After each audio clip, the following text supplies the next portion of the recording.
एक बार एक गांव में एक साधु रहता था जो भगवान पर बहुत विश्वास रखता था। एक बार वह साधु पेड़ के नीचे बैठा था और भगवान को याद कर रहा था। तभी अचानक वहां बाढ़ आ गई, चारों तरफ पानी ही पानी हो गया। सब लोग अपने आप को बचाने के लिए ऊपर पहाड़ की तरफ भागने लगे। उनमें से एक आदमी देखा कि इस हालत में भी साधु जी भगवान की तपस्या कर रहे हैं। वह सोचा कि ये अपने आप को बचाने के लिए कहीं जा क्यों नहीं रहे हैं। उसने साधु से बोला, अरे आप कहीं जा क्यों नहीं रहे हो, आप भी मेरे साथ ऊपर पहाड़ की तरफ चलो, नहीं तो डूब जाओगे।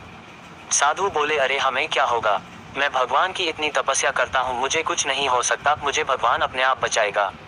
धीरे धीरे पानी साधु के कमर तक आ गया। अब लोग वहां से नाव लेकर निकलने लगे तो उनमें से एक ने साधु से कहा, अरे पानी आपके कमर तक आ गया है, आप हमारे साथ चलो। तो साधु ने कहा कि नहीं नहीं, भगवान मुझे अपने आप बचाएगा, और वह नाव वाला भी वहां से निकल गया। कुछ देर बाद पानी इतना बढ़ गया कि साधु के सर तक पहुंच गया और अब लोगों को बचने के लिए हेलीकॉप्टर निकलने लगे। एक हेलीकॉप्टर साधु के पास आया जो कि आखिरी हेलीकॉप्टर था। साधु के पास नीचे रस्सी फेंकी और बोला, इसे पकड़ो और ऊपर आ जाओ, नहीं तो आप डूब जाओगे। यह आखिरी हेलीकॉप्टर है और आपके पास में दूसरा कोई रास्ता नहीं है बचने के लिए। साधु ने कहा, ये रस्सी वापस ऊपर खींच लो और आप चले जाओ, मुझे भगवान के ऊपर पूरा भरोसा है, वह मुझे बचा लेगा।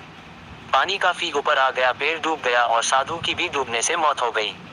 मरने के बाद साधु भगवान के पास गया और बोला, हे भगवान, मैंने पूरी जिंदगी आपकी तपस्या की, मैंने सारा जीवन आपकी आराधना करने में लगा दिया, इतने भरोसे के साथ इंतजार किया कि तुम मुझे बचाने आओगे, लेकिन वहां मेरी डूबकर मौत हो गई और तुम नहीं आए, ऐसा क्यों?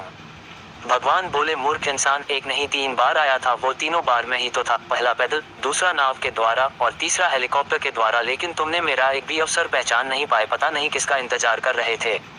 इस तरह से जिंदगी में हमें ऊपर वाला बहुत से मौके देता रहता है, लेकिन हम सब उस मौके को ठुकरा कर पता नहीं किस चीज का इंतजार कर रहे होते हैं कि वो होगा तभी मैं करूंगा, और इस बात पर अड़े रहने से एक वक्त के बाद वो मौका हाथ से निकल जाता है और हम कुछ नहीं कर पाते हैं।